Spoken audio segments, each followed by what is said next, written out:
октябри соли равон дар ноҳияи Ашт кушодашавии хатсайри Шайдон Қӯқон бо иштироки намояндагони шаҳри Қӯқони вилояти Намангони Ҷумҳурии Узбекистон баргузор гардид.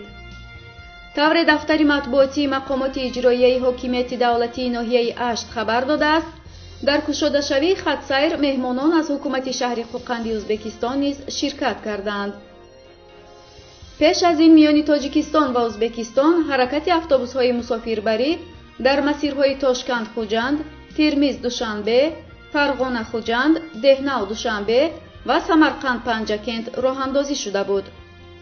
тибқи гузориши Агентии омори Тоҷикистон таи 9 моҳи соли равон 600 000 нафар шаҳрвандони Узбекистон ба Тоҷикистон сафар карданд, ки 63.4% аз теъдоди кулли шаҳрвандони хориҷии воридшуда ба Тоҷикистонро ташкил мекунад.